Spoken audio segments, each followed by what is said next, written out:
आऊज़ बिल्लाहि मिनश्शैतानिर्रजीम बिस्मिल्लाहिर्रहमानिर्रहीम अल्हम्दुलिल्लाहि रब्बिल आलमीन वस्सलातु वस्सलामु अला रसूलिहिन नबील करीम।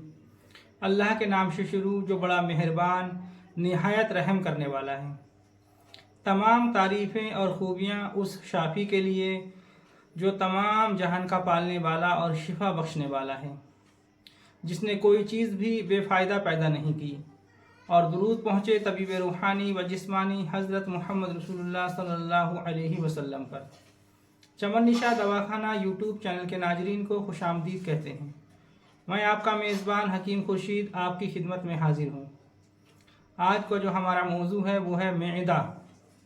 मैदा क्या है, इसके बारे में हम आपको बता चुके हैं थोड़ा बहुत, मगर यहाँ पर हम आपको निहायत ज़रूरी और काबिल गौर कुछ बातें बताएंगे, क्योंकि मैदा वो उज़ू शरीफ है जिसके सेहतमंद रहने से इंसान सेहतमंद रहता है। और हुक्मा फरमाते हैं कि सेहतमंद रहने के लिए मैदे का सेहतमंद रहना ज़रूरी है और मैदे को सेहतमंद रखने के लिए कम खाना ज़रूरी है। यानी मैदा बीमारियों का घर है। मैदा की ख़राबी से हैज़ा, ज़ोफ़े जिगर, यरकान, बुखार, इसहाल, मुंह के अंदर इन्फेक्शन, खारिश, खुजली और भी तरह तरह की बीमारियां ज़हूर में आती हैं। और अब तो डॉक्टरों ने भी इस बात को मान लिया है, बहुत सी बीमारियां मैदा की खराबी के बाइस पैदा होती हैं। इसलिए इत्तिबाए कदीम व जदीद की रूह से हर मर्ज़ के इलाज में मैदा का लिहाज रखना ज़रूरी तस्लीम किया गया है। यानी कि अगर आप कोई भी इलाज कर रहे हैं, अगर मरीज़ के अंदर किसी भी किस्म की कोई भी बीमारी है, तो सबसे पहले आपको जो है उसके मैदा को देखना है कि उसका मैदा दुरुस्त है या नहीं है, उसका पेट ठीक है या नहीं है। अगर उसको कब्ज़ की शिकायत है या बदहज़मी या खाना ठीक से हज़म नहीं हो पा रहा है, तो सबसे पहले आपने जो है उसके मैदा का इलाज करना है। जब आप उसके मैदा का इलाज कर लेंगे तो फिर आप किसी भी बीमारी पर बहुत आसानी के साथ जो है काबू पा सकते हैं और उसका सही इलाज कर सकते हैं। अगर मैदा दुरुस्त नहीं है तो आप इलाज में नाकाम हो जाएंगे और आपको इलाज में सही तरीके से कामयाबी हासिल नहीं हो पाएगी।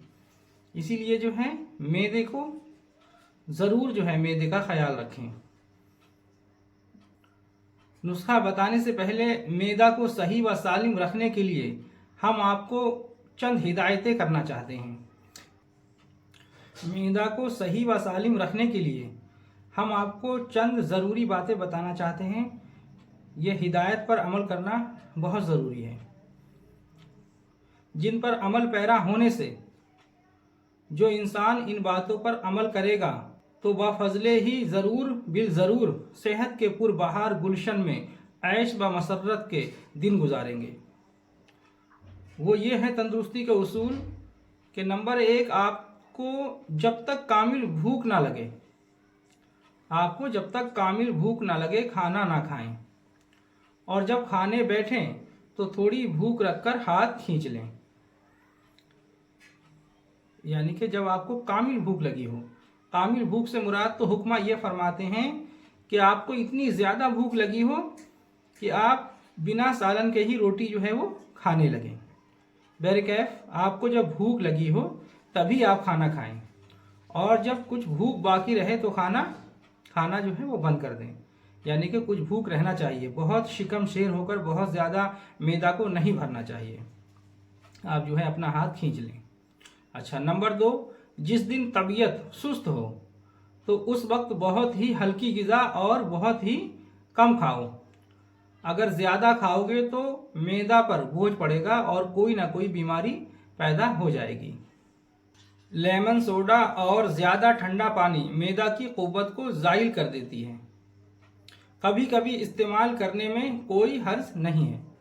यानी कि अगर आप कोल्ड ड्रिंक का ज़्यादा इस्तेमाल करते हैं और ठंडा पानी बहुत ज़्यादा इस्तेमाल करते हैं तो ये मैदा की ताकत को, उसके काम करने की क़ुव्वत को जो है ये ख़त्म कर देती है, जिससे जो है हमारा निज़ाम हज़म बर्बाद हो जाता है।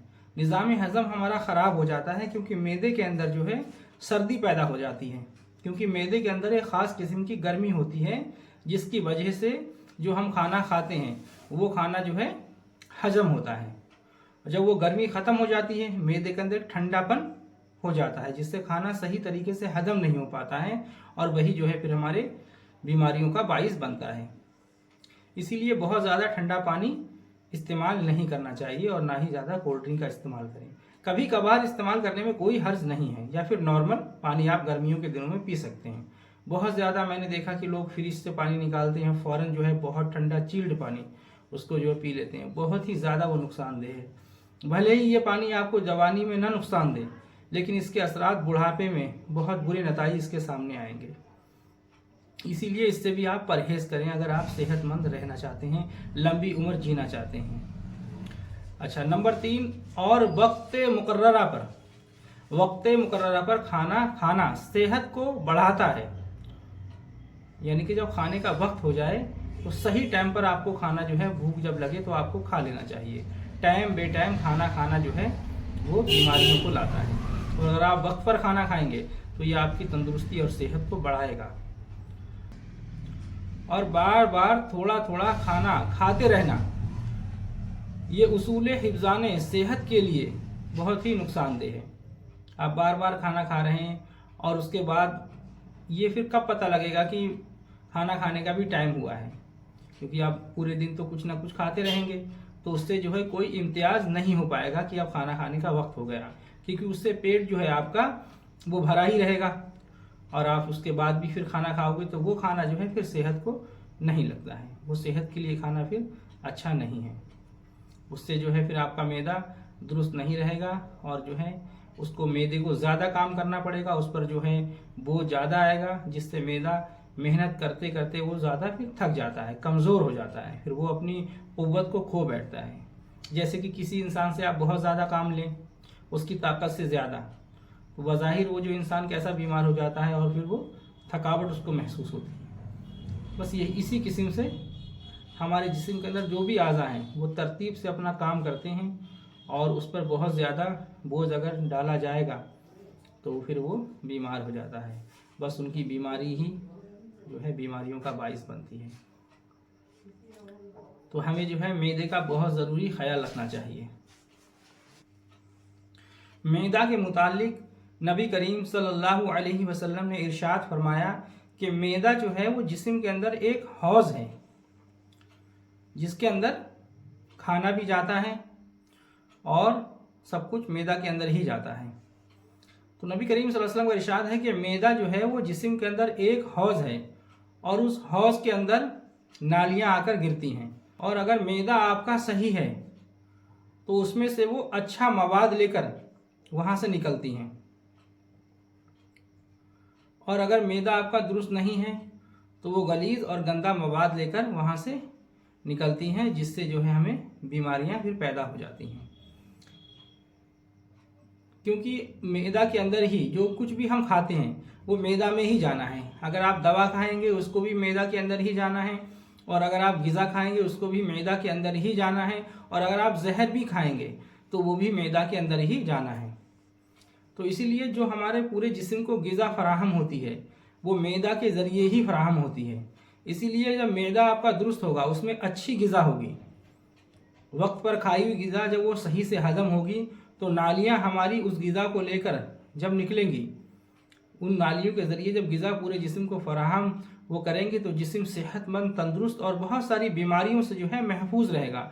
और अगर मैदा के अंदर ख़राबी होगी, उसमें खाना सड़ रहा होगा, तो वो गंदा मवाद लेकर नालियाँ जो हैं उसके ज़रिए वो जिस्म को देंगी, ग़िज़ा फराहम करेंगी, जिससे क्या है कि आपको बहुत सारी बीमारियों का जो है फिर खामियाजा उठाना पड़ता है। खारिश, खुजली, इन्फेक्शन, तरह तरह की बीमारियाँ। इसलिए मैदे को जो है बहुत ज़रूरी उसका ख्याल रखना है। और अगर आप सेहतमंद रहना चाहते हैं, लंबी उम्र जीना चाहते हैं, तो जो ये नुस्खा हम आपको बता रहे हैं मैदा और जिगर के लिए आबे हयात है। मैदा की तमाम अमराज, बल्कि पेट के अमराज के लिए भी एक लासानी चीज़ है।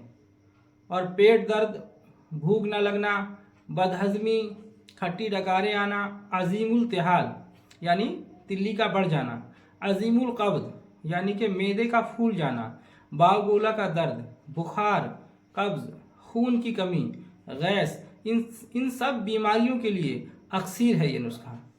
भूख बढ़ाती है और खाई हुई ग़िज़ा को जुज़-बदन बनाती है। गर्ज के पेट के अक्सर अमराज को दूर करती है। इन तमाम बीमारियों को, पेट की जितनी भी बीमारियां हैं, इन सब बीमारियों को दूर करने के लिए ये नुस्खा आब हयात है। ये तमाम बदनी अमराज का तरियाक है। ये बहुत ही बेहतरीन नुस्खा है जो कि हम अपने दवाखाने के अंदर चलाते हैं और ये हमारा बहुत मायानाज नुस्खा है। ये हमारे सीने का राज है, लेकिन अल्लाह की मखलूक की खिदमत के लिए हम इस नुस्खे को भी जो है आप तक पहुंचा रहे हैं। और ये नुस्खा बहुत ही बेहतरीन और बहुत अक्सीर ये नुस्खा है। अल्हम्दुलिल्लाह, जब आप इस नुस्खे को इस्तेमाल करेंगे कि अल्लाह रब्बुल इज़्ज़त ने अपनी रहमत से जड़ी बूटियों के अंदर कितनी शिफा रखी है, तो ये नुस्खा बहुत ही अक्सीर और बहुत ही लाजवाबी नुस्खा है। हमारे दवाखाने का ये समझ लीजिए कि बहुत ही मायनात और सबसे ज़्यादा हम इस नुस्खे को मरीज़ों पर इस्तेमाल करते हैं, जो इन तमाम बीमारियों के लिए पेट की अक्सीरुल अक्सीर है। नुस्खा क्या है? नुस्खा आप जो है वो नोट फरमा लीजिए। आपने लेना है सौंठ 25 ग्राम, काली मिर्च 25 ग्राम, फिलफिल दराज 25 ग्राम यानी कि पीपले, नौशादर हांडी वाला, जो ठीकरी वाला भी इसको कहते हैं, नौशादर हांडी वाला 25 ग्राम, पुदीना सूखा हुआ 50 ग्राम, गंधक आंवला सार 100 ग्राम, खाने वाला सोडा 100 ग्राम, रेवंद खताई या फिर रेवंद चीनी 100 ग्राम, सौंफ 100 ग्राम और लाहौरी नमक 200 ग्राम। इन तमाम दवाओं को कूट पीस कर सफ़ू बना लें, बारीक सफ़ू बना लें यानी कि पाउडर कर लें। बस नुस्खा आपका जो है ये आब हयात तैयार हो गया। जिगर और मैदा के लिए लासानी चीज़ जो है, बेहतरीन ये नुस्खा तैयार हो चुका।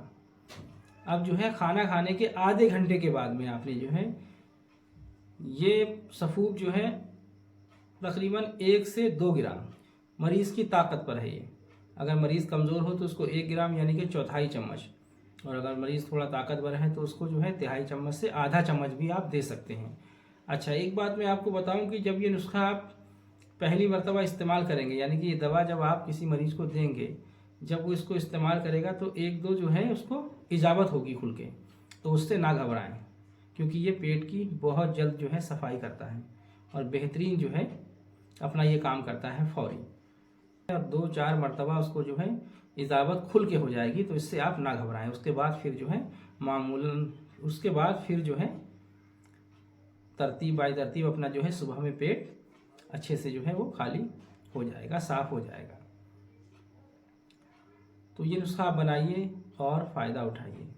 हम अल्लाह की मखलूक की खिदमत के लिए अपने ज़ाती तजुर्बात लोगों तक पहुँचा रहे हैं। ये नुस्खा बहुत ही बेहतरीन और बहुत ही अक्सर नुस्खा है। अल्लाह तबारक व तआला हमारे बताए हुए नुस्खों से आपको फ़ायदा उठाने की तौफीक दे और मुझे मेरी मेहनत का दोनों जहां में समरा अता फरमाए।